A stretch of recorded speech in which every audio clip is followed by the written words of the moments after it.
empresas que están devolviéndole un favor a su municipio, porque ellas crecieron y generaron la riqueza en el municipio. Por lo tanto, están obligadas en su responsabilidad social corporativa y, por supuesto, en su negocio, a colaborar con los municipios. Bien, en definitiva, tengamos claro que hay puntos que son absolutamente claves. Y esos puntos que son absolutamente claves es que la tecnología hoy no es un lujo, es una necesidad para gobernar mejor, que genera más ingresos, que genera más empleo y más eficiencia. Y que las empresas, claro que quieren ganar dinero. Oiga usted, una empresa quiere ganar dinero, pero también los gobiernos quieren ganar dinero con las empresas. Y tenemos herramientas, que es la inteligencia artificial y la tecnología. Querría hacerles una primera pregunta. Voy a hacer 3 preguntas. Me gustaría que contestara cada uno de ustedes a esa pregunta, porque seguramente fortalecerá y dará más datos, porque en muchas ocasiones se formula una pregunta distinta y otro ponente tiene ganas de contestar esa pregunta. Vamos con 3 preguntas que contestarán cada uno. Les pido agilidad para cumplir los tiempos, porque si no, Miki nos puede sancionar. Bueno, la primera pregunta es: ¿cómo las empresas privadas pueden convertirse realmente en los socios estratégicos de las municipalidades, pero no solo para proveer de servicios, sino para convertirse en un partner del desarrollo social, del desarrollo territorial? Me gustaría, Felipe, que pudieras empezar tu contestación. Sí. Iremos por este mismo orden. Adelante. Perfecto. Yo voy a empoderarles primero. Estamos hablando mucho de necesidades. Las empresas necesitan a los municipios, porque la inteligencia artificial es datos y los datos salen de ustedes.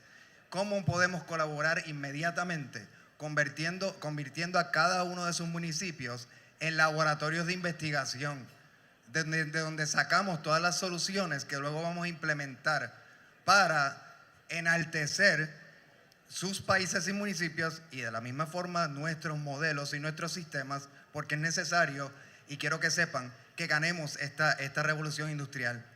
Estamos en una competencia callada que no sabe mucha gente, y esa competencia es contra otra agenda, y esa agenda no puede ganar, tiene que ganar este tipo de gobierno, un gobierno democrático, un gobierno que se vaya por esa puerta sin sentarnos a hablar de cómo sus municipios pueden ser esos motores de investigación inmediatamente.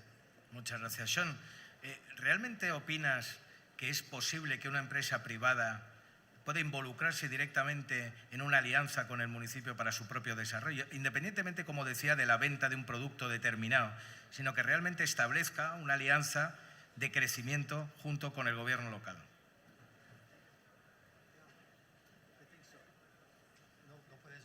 Bueno, gracias. I think so. And I think I'm speaking from my background is I spent a lot of time in the American military. I was here in Roosevelt Roads, las Fuerzas Especiales de los Estados Unidos. So I spent a lot of time in government. And I think the biggest thing I've learned from also doing defense contracts is that our job in the commercial industry is to educate you on the possibilities and then to listen. Because you're going to get from the government, you're going to get from the municipalities the kind of challenges that they have. And so typically what happens in business is most CEOs like to just talk. Like, I remember when I was in Africa, I was teaching some Africans tactics, and they said, it's very good, we like you, you're an elephant, your ears are bigger than a crocodile's mouth, right? And this is important when it comes to doing business with municipalities. I think municipalities need also to get some education from business. Here's the reason why. Today, we're involved in technologies like plasmonics, quantum ledger databases, things that are, to everyone in this room, is como el futuro, right? It's like strange, like it seems like, and so it's important for us to kind of educate municipalities on where we're going today and where we're going tomorrow. Let's talk AI as an example. If you've not jumped into AI yet, you're actually in a better position than those who have already. And the reason why is we are now at a point in AI where your artificial intelligence to authentic intelligence. Let me explain. Artificial intelligence makes things up, you saw in the presentation earlier. Authentic intelligence can put guardrails on what you know in your municipality already and ensure that it doesn't deviate. And this is possible now today. There's very few companies doing this, and there's very few municipalities doing this. So if you've not adopted AI, you're actually in a position to get into the new world of what's called authentic intelligence. And then that allows us, when we work in juntos with our members of our society, collective intelligence. And you can look this up. It comes from MIT. So I think, in summary, it's about teaching and listening. Yes, really interesting about teaching. Querría preguntarle, en este caso a Avi, si es posible esa relación entre, añadiendo lo que nos comentaba nuestro anterior invitado, que es una función de enseñanza, de capacitación en el mundo tecnológico para el crecimiento del gobierno local.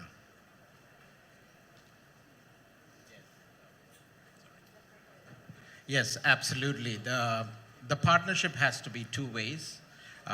We have seen yesterday's presentation about Santa Marta with ACOM, that it's a private-public partnership, that they are transforming the entire Santa Marta, a small city, pretty good size, AI-based data gathering. So as long as each city or each town, their demands and requirements are different. So if you have to identify what the KPIs are, that can be identified and met with that, and constant feedback between the mayor team as well as the governance team, and also data collection and other parts of it becomes very critical in this arena. And just to piggyback on what Sean talked about, AI, a lot of people say that, oh, I don't know about ChatGPT, or I haven't learned about ChatGPT. Jump in and learn more about it, and go and use AI, experiment it in your organization, because more and more things that in the AI that the hyperscalers have built the data centers together, there are only very few, maybe 10, 50, 15, 20, 25, or 100.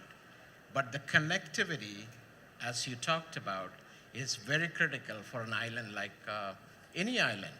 You have the peaks and valleys in Puerto Rico. How do you connect somebody in Isabela, sitting in Isabela, to connect into that data center and also understand the cameras as well as the sensors into that?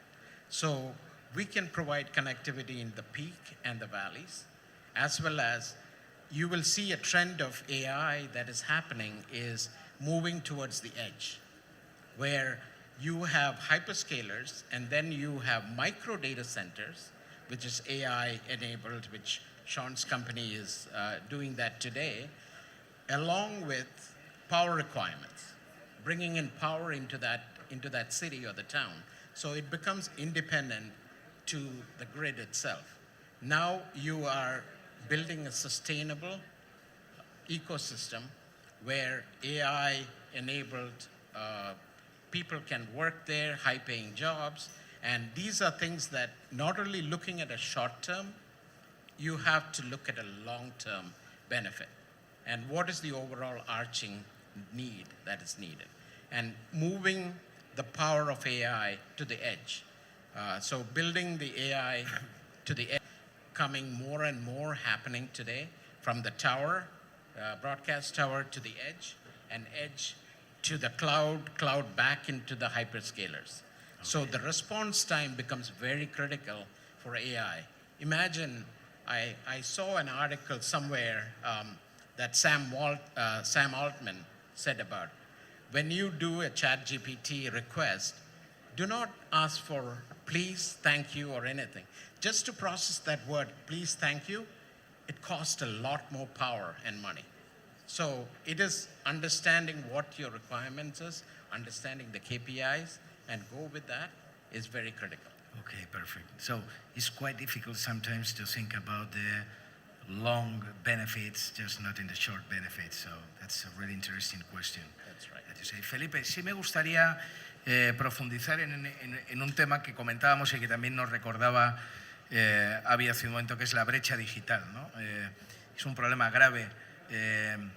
Es cierto que yo opino que los que hemos vivido, los que hemos superado ya los 50 y hemos vivido el mundo analógico, nos damos cuenta de lo fácil que es adaptarnos a la tecnología. Si ustedes se paran a pensar un solo minuto en que ustedes se han convertido expertos en esto y no pueden vivir sin esto, si vieran en algún momento el tiempo del día que ustedes destinan a esto, es mucho tiempo. Por lo tanto, la tecnología nos permite tener una vida más fácil, pero es sencillo de aprender, no es complicado. Y comentaba Avi que en cuanto uno percibe el beneficio, pues realmente no tiene problema para aprenderlo. Pero vuelvo al tema de la brecha, ¿no? De alguna manera, la tecnología avanza mucho más en el sector privado que en el sector público, a mucha mayor velocidad. En este sentido, ¿cuáles serían los modelos, desde tu punto de vista, de colaboración, bueno, pues para alguna manera cerrar esta brecha y asegurar también soluciones precisamente para los municipios? Bueno, pues si tenemos nuestros amigos Venture Capital aquí, we have to build a strong coalition. Porque un modelo de compounding puede traer a esos municipios a colaborar y ganar, hacer ganancias de esa inversión. No ver la inteligencia artificial como un gasto, es una inversión porque ahora está en todas las industrias. Entonces crecemos todas las industrias y ahí entra dinero al fisco de cada una de sus municipalidades. Esa brecha existe solamente porque no hemos transformado el modelo económico. Una vez transformemos ese modelo económico y convertamos a los municipios en actores clave del desarrollo de inteligencias artificiales, no del uso, del desarrollo de inteligencias artificiales, por eso repito, de que se conviertan en laboratorios de investigación, pues podemos entonces mover una nueva economía transformada. Bien, en ese sentido sí me gustaría, en el caso de Sean, que nos conteste a esta pregunta, pero me gustaría añadir algo, ¿no? O cuestionarte o preguntarte algo, ¿no? Muchos alcaldes y alcaldesas que están hoy aquí dicen, oye, todo esto que nos están contando está muy bien, pero ¿por dónde tengo que empezar? ¿Yo cómo empiezo con esto? ¿Con quién tengo que hablar? Entonces me gustaría, Felipe, ahora Ya hablé con unos cuantos municipios aquí, vamos a empezar un programa piloto, todos los que se quieran sumar, bienvenidos sean. Vamos a trabajar en empezar a presentar, visualizar la capacidad de cada uno de sus municipios. Por ahí se empieza.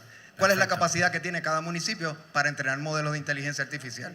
Primero hay que saber qué se puede hacer para luego abordar. Nadie puede empezar haciendo un ChatGPT porque esa no es la capacidad que tienen. Entonces vamos a hacer eso, perdón. Perfecto. Sean, sí me gustaría un poco también que nos pudieras comentar ese punto de arranque, ¿no? De nuestros invitados a esta experiencia, ¿no? A nuestros alcaldes y alcaldesas. So I want to first address, you made a comment about many of us in the room being 50. I'm 54 years old, and I have 2 twin boys that are 1 month old. So I started late in life, but I think 50 is no longer a problem when it comes to technology. Here's why. In the next 3 years, you're going to see technologies that you've not even heard about before. I know. So last night I was on a telephone call with our developers in another part of the world, and I watched a plasmonic event move 2.7 terahertz to 2.7 terahertz, 1 terabyte of data at the speed of light. At the speed of light. It's here. Let me give you the impact of what that means. The best company in the world is for compute is NVIDIA. And they move at only 2.5 kilowatts. So the technologies that are coming in the labs are actually a multiplier for cities like yours. Let me explain why. Today, the whole world is, I want a hyperscaler. I want a big data system. I want to build it this way. But they're built on technologies that were designed 20 years ago. So here's my hypothesis. If you're a small city, whether you're in Puerto Rico, Panama, anywhere, you're actually in a better position than Chicago, Los Angeles, Madrid. You're in a better position. Here's the reason why. These technologies, I'm going to blow your mind here, what's already here. I can take you to Tampa later this month and show you generating energy like Star Wars. Taking water from the air, creating hydrogen, and producing and running data centers with no fuel from outside the community. It's here. It's part of a U.S. Special Operations Command project I'm in that we're designing for the Department of Defense, but we're taking it commercially. It means that island nations like yourself or an island member of the United States has absolute sovereignty. I am going to forecast in the next 10 years that places, like for me, my wife and I, we want to move to Mayberry, right? We want to move to someplace quiet, like we want to move and raise our sons. We don't want to be in a big city. But if you can move technology to the edge, let me give an example. If you look at a quantum data center that we're building right now, it provides 12 jobs all north of $150,000. But it provides annual income to the local region about $12 to $18 million. And it takes up the footprint of about 2 acres. Technology is being miniaturized. So to your point, you're exactly right. We as stewards have to come to you and educate you and show you. But here's one other thing that we need to do, is we need to help you find the funds. Like if it's a public-private partnership, we should come here and help you find the funds. Like I'm talking to Department of Energy right now. We're talking to the Department of Defense. There's opportunities where industry, when it comes to U.S. Virgin Islands it's time to go ahead and just start bringing it rather than taking. So really important to find these opportunities on the phone. Okay, Abhi, are you agree with that? Resonate very well with Sean and Felipe said. Number one is also education. And also along with that, what has COVID taught us? Disconnection and disparity of digital gap. So I see this in Africa. We work with a couple of African countries, bringing in connectivity to the rural areas and also connecting in to data centers that are locally so that you can basically compute that what is required. Like for example, let me give you a small example. So you have a city of, let's say, around 25 to 30,000 people. And now you have decided to make smart cities, and it's reliable on connectivity of SIM cards or your cellular carriers. I've sat down with a couple of camera companies who are monitoring that the cameras goes down. So how can you take the data that is collective and compute locally, so at the edge, so no event is being lost? Like for example, in Puerto Rico, not only in Puerto Rico, you name any city for that matter, there's a challenge of, there is a big sign in San Jose, I've seen, $1,000 fine. How is the mayor going to police that? How are they going to do ALPR cameras to find out who the violent person is, yes, who did that? Those kind of things are very important as long as the sensors are coming on board. So compute, education about AI, and it's not too late. You can do that today, and you can jump in the bandwagon, and you will be much more reliable upon. So people are asking, am I going to lose my job? That is every question that is being asked everywhere. You're not going to lose the job unless and until you retool yourself to understand more about, think about a genius sitting right next to you to give you the answers that you require to learn more about it. And now you have more people doing the same work. And if you go and ask SAP or Microsoft laid off hundreds and thousands of people recently. Perfect. Google laid off hundreds and thousands of people. But the agentic AI, which is the next generation of AI, what you see that in ChatGPT, those are things that the mayors can utilize it today.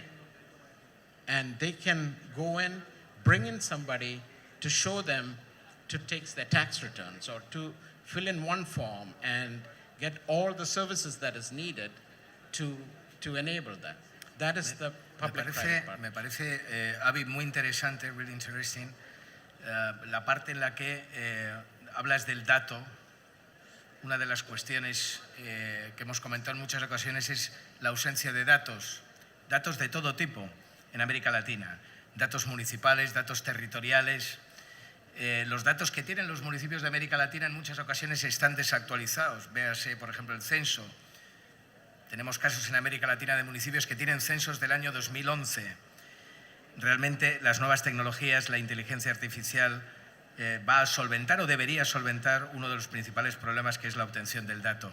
Tenemos poco tiempo, tenemos 2 minutos cada uno, y precisamente en esta línea del dato me gustaría, Felipe, un poco que veamos de qué manera la obtención del dato permite luego el desarrollo con la tecnología de políticas públicas que puedan hacer mejorar fundamentalmente la desigualdad y las zonas vulnerables. Vamos a aprovechar en esta ronda, Sean, creo que tienes un vídeo que podemos visualizar cuando termines ahora, Felipe. Entonces tienes tus 2 minutos y seguimos. Sí, adelante. Rapidito lo que tengo que decir. Los datos se generan como movimiento, y ese movimiento sale de su gente, de sus pueblos.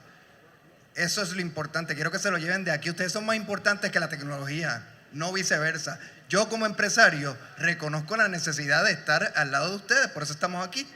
We're here because we want to do business with you. Because if we don't do business with you, you won't grow your cities, and we won't grow our businesses. Y es tan fácil como empezar a colaborar desde ya, y de aquí salimos con un montón de acuerdos y de proyectos que van a enaltecer y engrandecer nuestras industrias. Perfecto. Sí, comentaba Sean que ocupa tu tiempo, pero tenías un vídeo que querías que visualizáramos. Adelante, si te parece, visualizamos el vídeo y a continuación finalizas con tu intervención. No sé si es posible que podamos ver el vídeo. Adelante, si es posible, por favor.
Yo creo que cada una de estas soluciones que hemos podido ver genera precisamente el dato que estábamos comentando. No es simplemente una solución, sino que es una solución inteligente que genera valor añadido para el municipio. Yes, exactly. And the way I'd like to explain this to you is data is the new oil. It's the new oil. But data is nothing until it's refined like oil into information. Most people on the planet do not know the difference between data and information. What cities need to understand is you are the refiner. You can be the refinery. So do you go to Shell gas station and buy oil and take it home and refine it? No, you pay someone who's refined it a premium. with all the data that municipalities have today, when you start getting from authentic intelligence to collective intelligence, you are the refiners of information, and that information has value. And that's what's going to drive additional revenue streams for cities and municipalities in the next 20 years. Perfecto, gracias. Thank you very much. Una última cuestión. En muchas ocasiones la información abierta, el dato abierto, puede generar algún tipo de miedo en el gobierno local porque puede proporcionar información no útil o información. ¿Cuáles son las ventajas en este sentido de poder transparentar, de que sea una información abierta, participa y colaborativa por parte del ciudadano? So one of the key things about collecting data, and it's also data sovereignty, and you have to trust that data.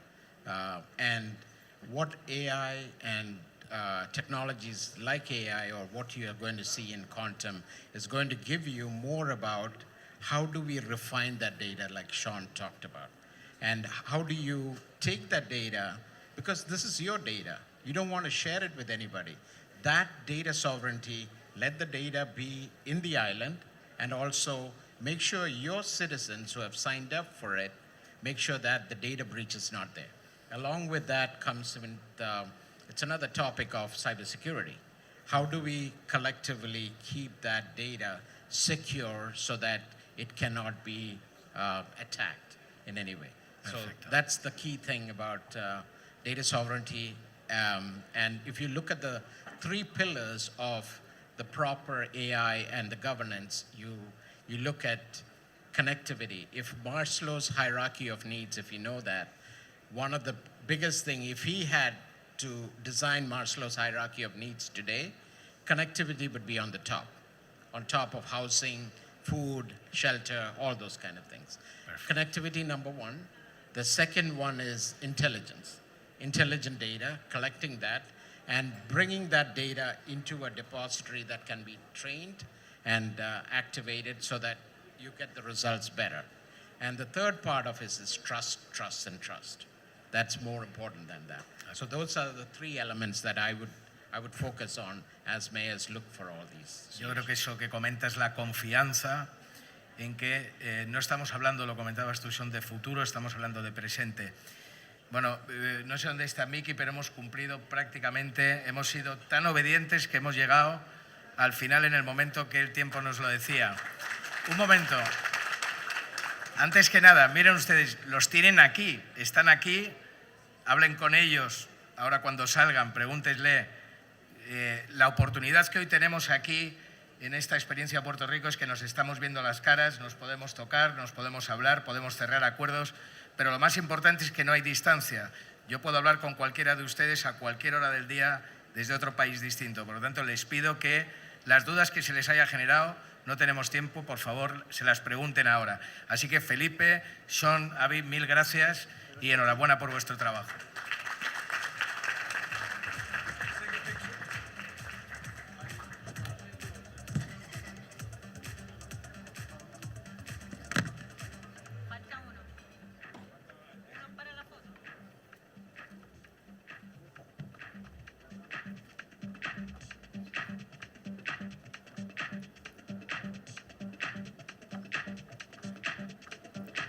Bueno, demos un fuerte aplauso a este panel por la información de primera que nos han brindado. Tema de inteligencia artificial, conectividad, importante.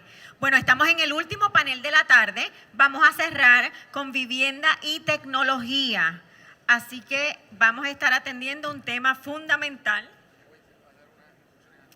Espérense, vamos a aguantar ese panel. Vamos a dar unas instrucciones especiales para la tarde. Miki. Oigan, antes del próximo y último panel, quiero explicar lo que vamos a estar haciendo y va a cambiar un poco de lo que dije hace 40 minutos atrás. Primero, muchas personas me han dicho, a mí me gustaría ir al hotel, cambiarme, darme un bañito, ponerme un pantalón cortito y después volver aquí. Ante esa solicitud, yo estoy considerando que a las 4 de la tarde, cuando esto termine, se monten en las guaguas, vayan al hotel y a 6:40 estén en las guaguas de nuevo regresando.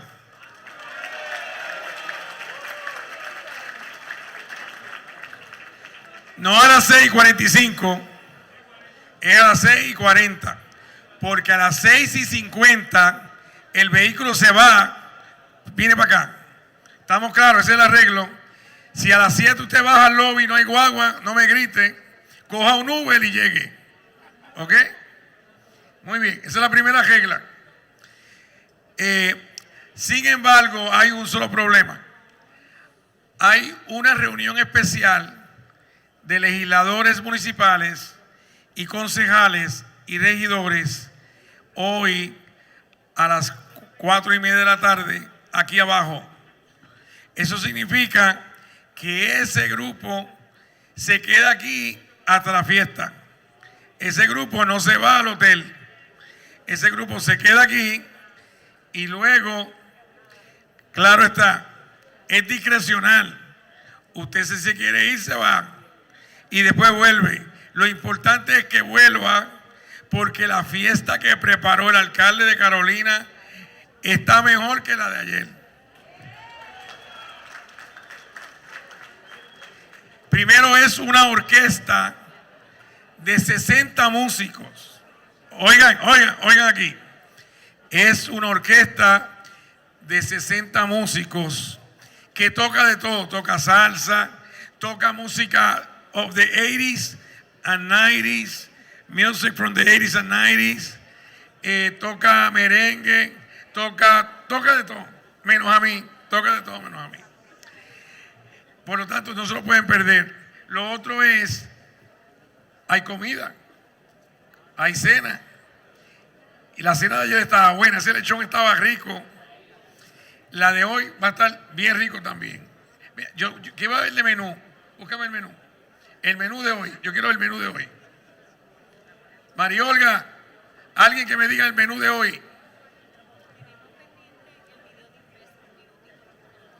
En lo que me preparan el menú, quiero que me pongan el video de Invest Puerto Rico. Quiero ver los logos de los auspiciadores. Y yo no he visto el logo de Chick-fil-A, que son mi gente buena. Aparte de que auspiciadores del evento, son mis clientes queridos. Necesito ahí eso ahí, si no me votan.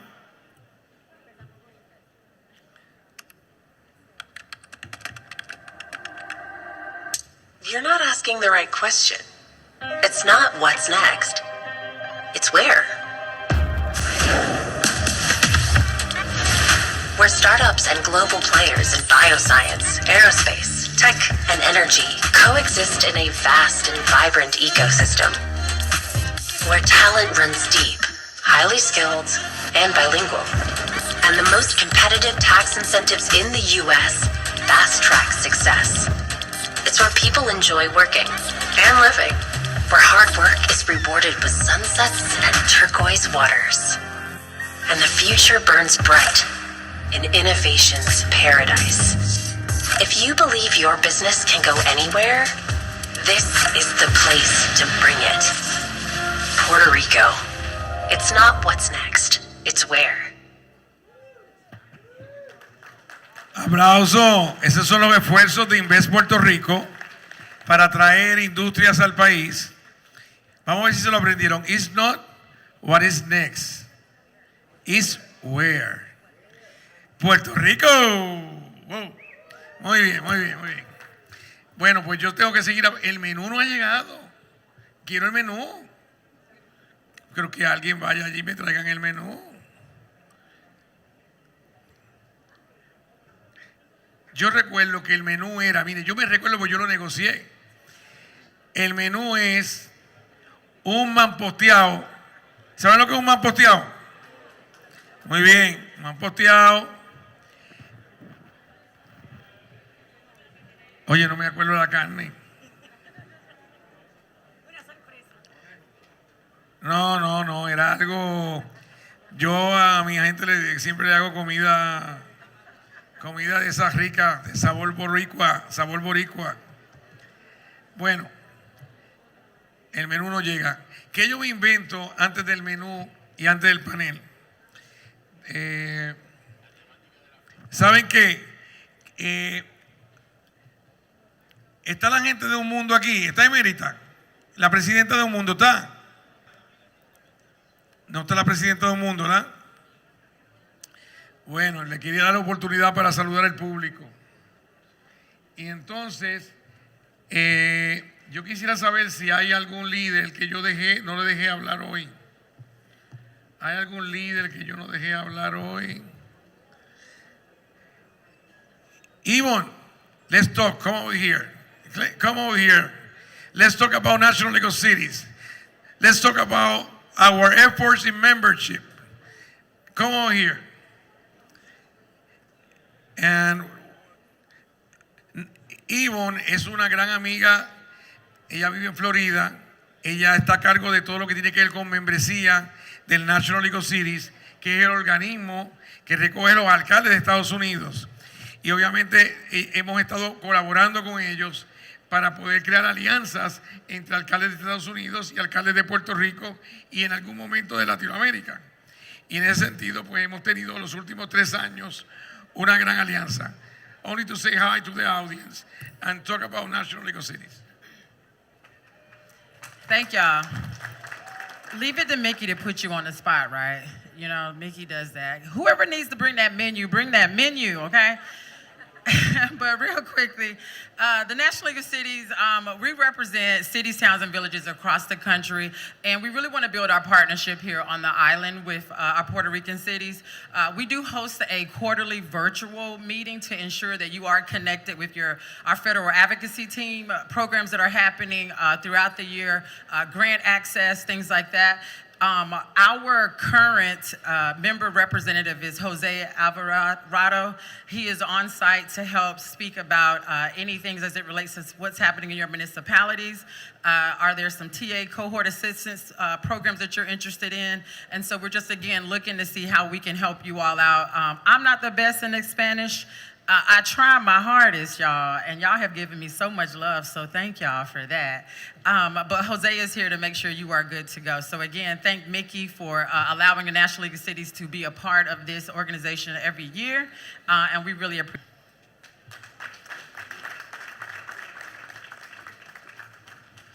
Óigame, anoche Yvonne se puso a bailar la coreografía con nosotros. Oye, me sorprendió. Tenía movimiento boricua. Ok. So, ayúdame. Vamos a hablar de la Cámara de Comercio y de los esfuerzos que la Cámara hace en el sector privado. ¿Cómo cuánto tiempo tenemos que sostener un monólogo tú y yo aquí cuando llega el menú? Bueno, la Cámara de Comercio de Puerto Rico, una institución sin fines de lucro, con perspectiva empresarial, con más de 209 años de historia. Tenemos un ABCD bien facilito. Abogamos por nuestros socios. ¿Y dónde abogamos? Tanto en Puerto Rico como en el Congreso de los Estados Unidos. Tenemos también beneficios entre nuestros socios. Así que aquellos que son socios de la Cámara pueden venir, por ejemplo, a Vivo Beach Club y hacerse miembro con un 50% de descuento. Así que hay un paquete de beneficios desde el tema de oficinas hasta el tema del networking empresarial, porque mire, la C de conectar con nuestros socios no es lo que usted sabe, es a quien conoce. Y más en los municipios, usted sabe cómo es eso. Así que eso es una parte importante, usted poder conectar. Usted se quiere poder relacionar no solamente con las personas, sus pares, usted quiere hacer negocios y conocer personas de otras industrias. Así que esa es la ventaja que tienen las cámaras de comercio, su multisectorialidad. Y la D es la defensa de la libre empresa. Así como podemos ayudar a los gobiernos centrales y a los gobiernos municipales de que no tengan que meterse en los negocios privados y que seamos aliados en el camino. Así que básicamente ese es el ABCD de la Cámara de Comercio de Puerto Rico. ¿Qué nos distingue? Tenemos un grupo de asociaciones afiliadas, son 35 asociaciones afiliadas en Puerto Rico. Así que tenemos organizaciones que son parte de la Cámara y están en Estados Unidos. Y tenemos el Consejo del Tercer Sector. El Consejo del Tercer Sector agrupa organizaciones de base de fe, comunitarias, filantrópicas, donde no necesariamente es comercio, pero hacen negocios todos los días.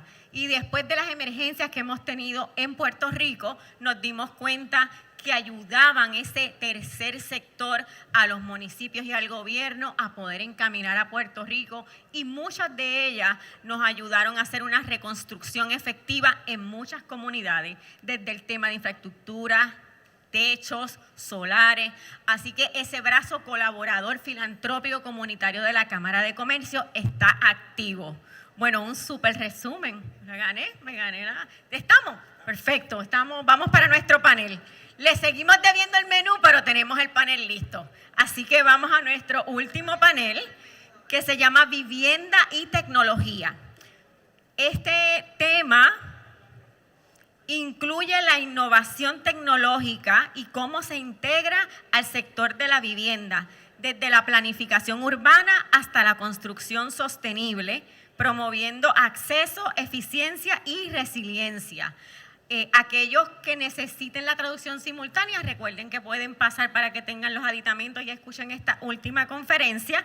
Voy a presentar a quien será la moderadora, Lauren Lurie, directora de Vivienda y Desarrollo Económico del National League of Cities.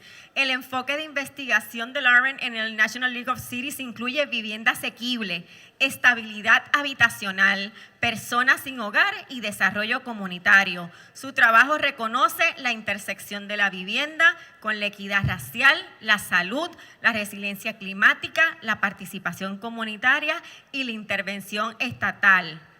Antes del National League of Cities, trabajó 7 años en el gobierno local en las ciudades de Norfolk, como asistente ejecutiva del alcalde y como gerente de estrategia y política en el Departamento de Desarrollo Vecinal, donde diseñó e implementó una estrategia integral de revitalización de vecindarios que recibió premios. Así que, bienvenida, adelante.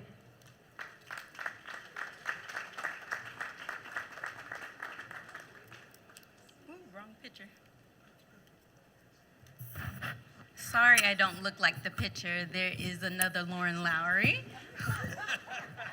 who actually, which is quite funny, she actually has a master's in public administration, and we're actually in the same sorority. So it's really funny. Good afternoon. My name is Lauren Lowry. As said, I'm the Director of Housing and Community Development at National League of Cities. If you are not familiar with National League of Cities, we are the voice of 19,000 cities, towns, and villages in the United States of America. And our mission is to advocate for and protect the interests of cities by influencing federal policy, strengthening local leadership, and driving innovative solutions. And the work that I do really focus on driving innovative solutions and strengthening local leadership in housing supply, housing stability, homelessness, and community development. That's why I'm excited today about our panel, which focuses on us hearing from local leaders and what they're doing in their local governments to address both housing, the housing supply crisis, and the housing affordability crisis through public-private partnership, and how they're actively exploring and implementing innovative solutions to increase housing supply. Before we begin today's housing panel, I would like each of my panelists to introduce themselves. Good afternoon, everybody. I'm Steve Patterson. I am the mayor of Athens, Ohio, and I'm also the president of the National League of Cities. So thank you for having me here. Buenas tardes. Soy Mark Shepard, alcalde de Clearfield, Utah. Gracias por tenerme aquí. Iba a hacer todo en español, pero esto no va a ser. I am Sherelle Parker, Mayor of the City of Philadelphia, home to the second largest number of Puerto Ricans outside of the Puerto Rican island, 252,000 Latino residents in the city of Philadelphia, with 146,000 of them being Puerto Ricans. So thank you. This is the first time I get a chance to come to the island. Thank you all for having us. Thank you. And for all of our panelists, kicking off with Mayor Patterson, the question, housing challenge often intersect with economic development, infrastructure, social issues, and climate resistance. How do you frame housing policy holistically as a priority rather than a housing problem? Yeah, I would say one of the ways I frame it holistically in my community, but also as the president of the National League of Cities, is recognizing that you have to take a holistic approach to what you're doing. In the past, a lot of municipalities, if it was the legislative branch or it was the administrative branch recognizing you needed housing, you would sit there and try and figure out, well, what can we do to support it? Do we build more roads? Do we build more sewer and water lines? Do we explore our own city code and what is getting in the way? But that's only one pillar, as opposed to the holistic approach being working with developers, working with the financial sector, working with the American Planning Association, bringing together everyone else that should be at the table so that you don't have this fractured way of looking at things. You've got all partners coming together and recognizing that it's not a one person or one agency approach. It's everybody leaning in together to make sure that we're cutting through the red tape. And because at the bottom of the line, that red tape is getting in the way of the purchaser. It's getting in the way of the business that wants to move into your community and have good, affordable housing for their workers. If that's not there, they're not going to want to entertain even the thought of coming into your community to set up shop and to diversify your own local economy. Thank you. Mayor Shepherd? Sure. No, it's not working. Now it's working. Okay. Yeah, I agree 100% with what Mayor Patterson said. I have the unique opportunity. I sit on both sides of the equation when we start talking about housing. I serve as the mayor. I get to deal with that every day, dealing with development. And then in my day job, I sell houses and work with developers who are coming to the city wanting to develop. And so I get to see both sides of that. When it comes to looking at things holistically, I think we have to start with the housing is not just rooftops. It is not just shelter. Important to our cities and our community development, our growth as roads, as internet, as anything else. We have to have housing for those people, or we can't grow. We cannot bring businesses to the city if we don't have a place to put the people. And when I say a place to put the people, we're talking workforce housing. So we are talking about teachers, first responders, in my case, the military community. I have an Air Force base right next to my city. I cannot have that and have that function properly without having housing for those military members that they can afford. It's sad to see that happen. And without that happening, without that stability, without those people having the housing, their portion of the infrastructure, neighborhoods fall apart. The kids don't do as well in school. The families are not part of the community and they don't feel like they're part of the community. When we fix that, we fix kids in school and we get better outcomes with kids when they have that stable home. Thank you. Mayor Parker? Yes. Leave it on. No. Can you hear me? Yes. Okay. I couldn't agree more with Mayor Shepherd and Mayor Patterson. Let me say this. When we came in, there was a video that said, it's not what, it's where. So if we're talking about a pro-growth economy in the entire U.S., and we're talking about housing, if Puerto Rico is going to grow, how about we start with the natives of Puerto Rico to make sure they have access to housing? But that's just not for Puerto Rico. It's for Philadelphia. It's for Ohio. It's for all of our major cities across the nation. It's an approach because Philadelphia's housing stock is really, really old, right? 39% of our housing stock was built before 1939. And so we can't just talk about the building of new. We have to talk about the preservation of existing. So you can't say that you're going to address housing and not have a holistic approach. We're just going to build new houses. Well, if you're going to just build new houses, you're not thinking about long-term owner occupants and residents in any major city. So our program in Philly that we've introduced, and what I've heard from the others, is that it's values-based and data-driven, in that we are building 30,000 or creating 30,000 units. 13,500 is the building of new, 16,500 is preservation of existing, but that's workforce development. That's training the next generation of skilled workers. That's putting people on a path to self-sufficiency. And it has to be a holistic approach. No one size fits all will do. Yeah, thank you. And Mayor Patterson, following along that thread, how does Athens, Ohio balance the need for housing preservation and the production of new housing? The way we're balancing it right now is rather interesting. So my community, Athens, is home to Ohio University. And Ohio University has several aging structures, some of them historic in nature. One of them is called the Ridges. That's what we call it. And it's this 750,000 square foot structure that used to be a mental hospital, but it really has beautiful character to it. You look at it and you think, man, that's a gorgeous building. Couldn't that be used for something else?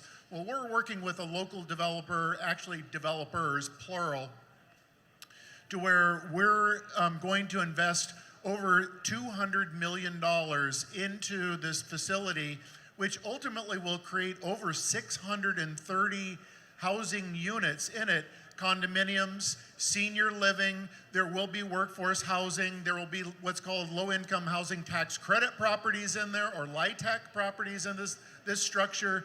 It's sitting on 100 acres of beautiful lands as well. So that's one way in which we're improving our housing stock, but it's through renovation of a gorgeous old building.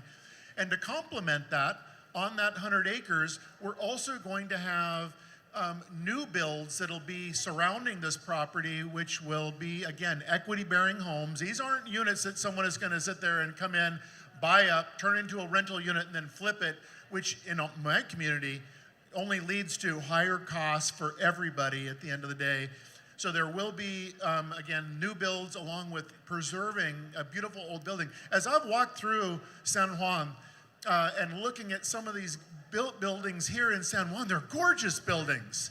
And they're just crying to be turned into some form of housing here in Puerto Rico.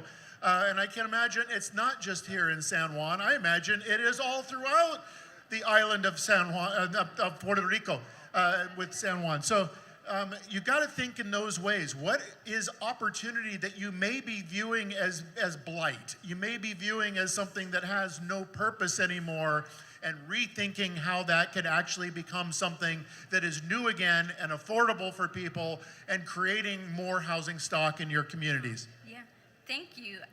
Following up again with you, Mayor Parker, Philadelphia recently set an ambitious goal of creating 30,000 new housing units. How did the city get to this goal and focus on affordability? So first, great question. I did not pull 30,000 units out the sky. You heard me mention the term values-based and data-driven. So we worked from a research perspective with a group called TRF, the Reinvestment Fund. And we looked at how short Philadelphia was. We are 17,000 housing units short of what we need for our population. And so when we looked at that, we realized our aging housing stock and that people needed preservation. And preservation is not sexy for some people, because some people don't look at a new roof and plumbing and electricity and, well, what is that going to do? Or brick pointing in Philadelphia, stone. That's extremely important, especially when you can't walk into a prime lending institution and get a loan, a home equity loan or a home repair loan. to fix your property. And then it's the building of new, because we need new units. Now, here was a problem we had in Philadelphia. How do you, in a city that's the birthplace of democracy, build houses and your municipal workers, your teachers, your police officers, your firefighters, your sanitation workers, your blue-collar workers, they can't afford to live in the city. So listen, they have a job. They get a check every 2 weeks from the city. They have retirement security, but they can't meet the underwriting criteria.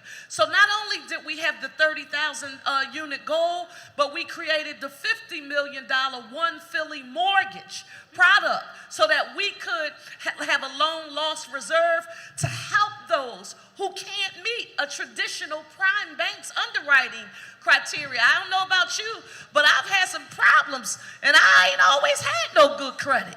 When you've had to help somebody in your family, do something and take care of some issues. So the holistic approach for preservation and affordability. And 30,000, I also want to say this. Might not be popular with a lot of people, but I've got to state it for the record, Mayor Patterson, especially because you gave me that book. I also wasn't going to talk about, if you elect me, I'm going to create all the housing we need for everybody who needs housing. That's performative. We don't have, the local governments and mayors don't have the ability to do that. We have a finite pot of dollars that we have to leverage with federal and state funding and private sector funding. So I wasn't going to give no pie in the sky, good speech or good line to repeat. I wanted something that people could measure me by and hold me accountable. So that's where 30,000 came from. Thank you.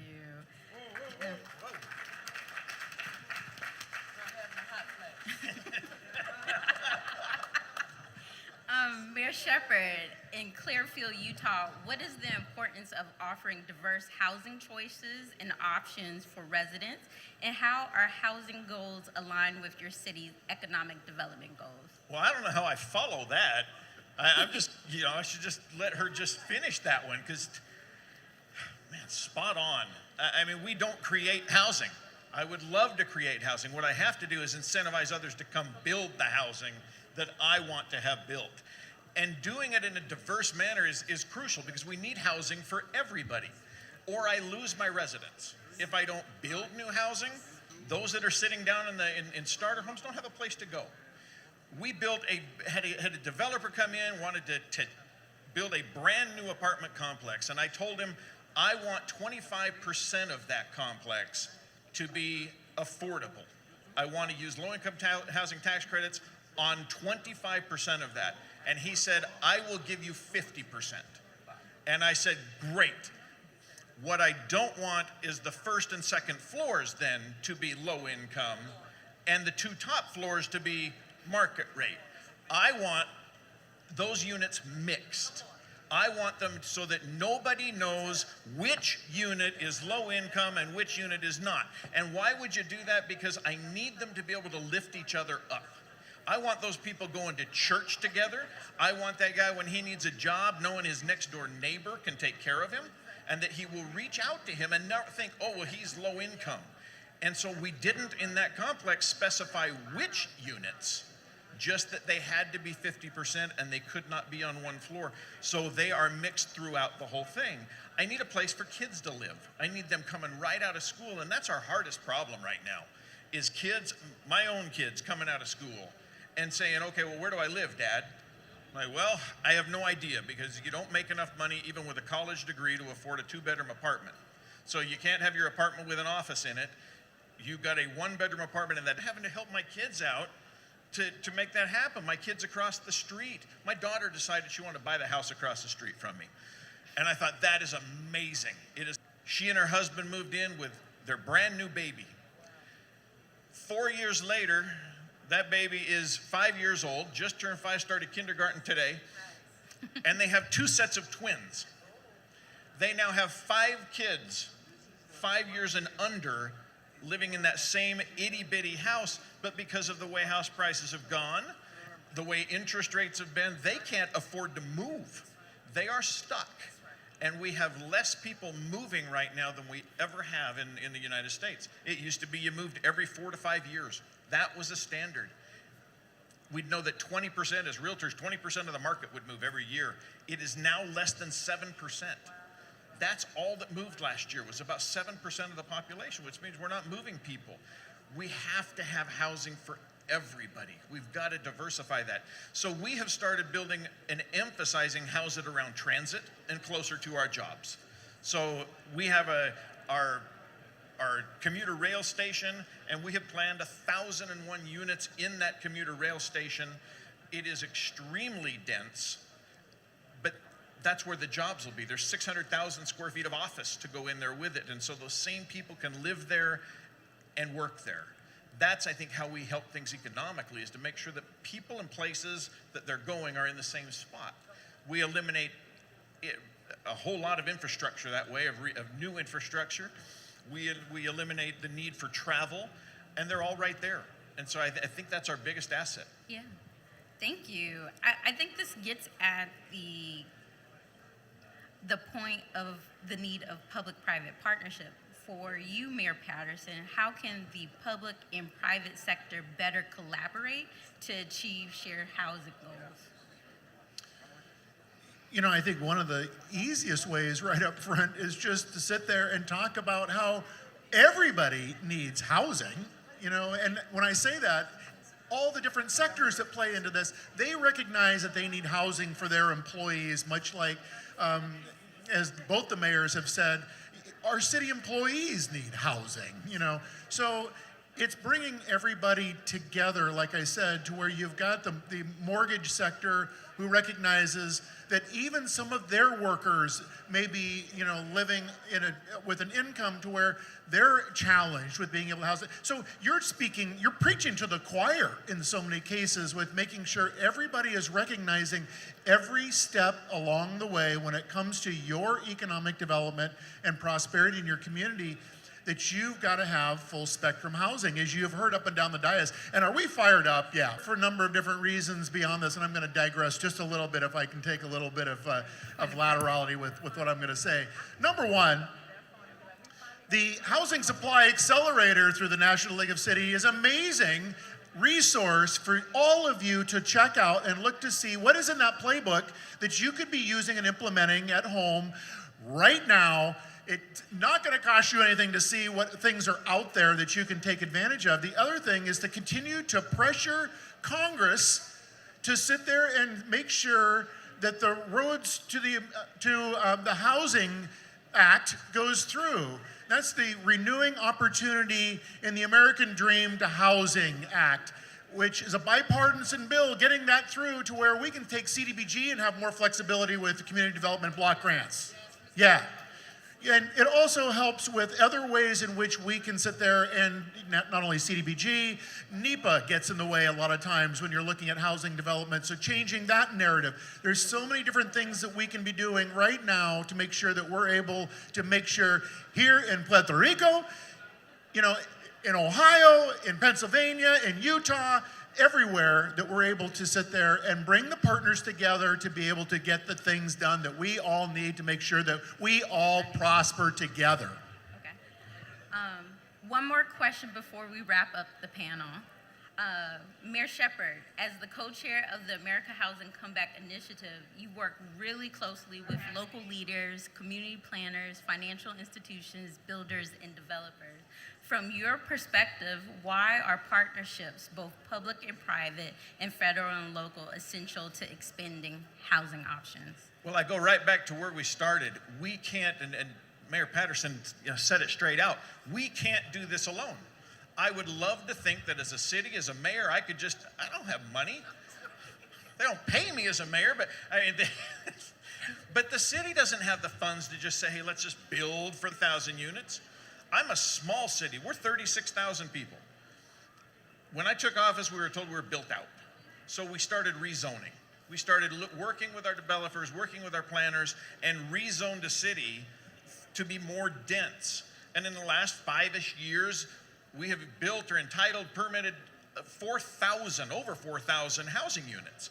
we were built out. So if a city of 36,000 can do it, that's 8,000 people on the norm in those apartments and houses.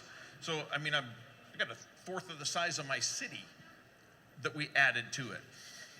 Partnerships are crucial. I can't do this on my own. I have to have the builders. I have to have the Fed involved with other streams of resources, other streams of income to make those things happen. And I think that's where the Housing Supply Accelerator and America's Housing Comeback are so important, because we're bringing everybody together. But it's working with those developers, it's working with those financing sources, and recognizing, once again, if we're going to get out of this and if we're going to provide housing for everybody, we can't do what was done for decades and segregate our people by zoning. We cannot say that part of my city is low income. This part of my city, oh, this is the place where only I can live because they can't live here. That can't happen. We have got to mix these two together. The rising tide lifts all ships. We have to raise this together and take care of all people, not just the ones that we want to. And we have to let them help take care of each other. Thank you. And as we wrap up the panel, just real quick, what are some last words do you want to give to the audience about housing? Real quick. Well, I would say, first of all, technology. We've heard a lot about technology in the last, all day long. It has been awesome to listen to AI. In order to make housing affordable, we've got to start looking at other options. One, in building and the way we build and the things that we build and how we build them. And we've got to start looking at AI in zoning, in plan reviews. I am working with my staff right now, and man, it is hard to convince these guys that I want to run plan review through AI, and that I want a computer to look at the plans and say, this is what's wrong with your plan. Double check this, and this, and your plans are great. And man, the staff doesn't like to hear that because they think they're going to lose their job. But that's where we have to be. That is not the future, that's the now. We have got to find better ways to use technology to improve housing. Thank you. I don't care if you're in a small, medium, or large size city. I don't care if you're in urban, rural, or suburban America. Mayors can't do it alone. And that's why it's such an honor and a privilege to be here with you. And thank you for affirming what you just mentioned. We need federal assistance, especially with that community development. We need to make sure everyone from every socioeconomic status in our respective regions have access to that housing. Thank you. Thank you. And Mayor Patterson. Well, to anchor this and wrap it all up, again, thank you from the National League of Cities and as the president of NLC, thank you for having us here. Oh. Yeah. And also, please join us in Salt Lake City. Salt Lake City, yeah. City Summit. Salt Lake City. November 19th through the 22nd. And one last thing, real quick. I know we're short on time. One of the things I want to hear from you. I want to hear the really amazing, cool stuff that you're doing when it comes to housing Puerto Rico. You're doing some amazing things. I want to hear about it. NLC wants to hear about it. NLC is kind of taking a new journey to where we're starting to explore things internationally, because I want to hear from around the globe the interesting, cool things that are going on, so that we're one globe. We're not a bunch of separate entities out there. We have so many interesting things to share. We have so much to learn from you. I want to learn from you. We want to learn from our partners, like I said, around the globe when different technology is going out. So again, thank you all. Gran aplauso para el presidente del National League of Cities. Viene a Utah en noviembre, no va a ser 95 de grados, no va a haber humedad, no va a haber nada, va a ser fantástico. Viene a Utah. Noviembre 19 al 21 en Utah, en Salt Lake City. Salt Lake City. Mi mamá vive allí, yo voy. Gracias por todo, un abrazo. Los premios, la foto. Quiero que sepan que José está aquí en la mesa. Parece que ese es José. Todos aquellos que de alguna forma quieren algún contacto con el National League of Cities, hablen con José. Sabe español. Tremendo tipo. José. Bueno, me llegó el menú. Me llegó el menú.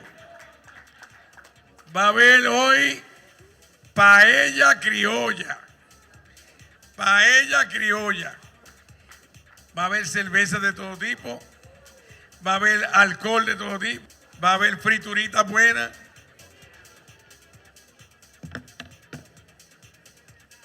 Bueno, un aplauso a este panel de vivienda espectacular, buena información para llevarnos. Y ahí los dejo con Miki Espada para los anuncios finales. Para mí ha sido un placer poder estar con ustedes en estos 2 días de agenda y los vemos en un ratito. Ok, el plan es, primero cuando estén bajando, quiero que visiten los artesanos. Los artesanos son gente de corrección que como parte de su trabajo y de rehabilitación hacen artesanías puertorriqueñas. Quiero que vayan y los visiten y le compren una artesanía o algo. Allí vean, y también hay unos, allá abajo está tremendo. Pasen por aquí, visiten, pero visiten abajo los artesanos. Se montan en la guagua rápido y a las 6:40 están de nuevo en la guagua para regresar. ¿Estamos claros? Nos vamos. Un abrazo.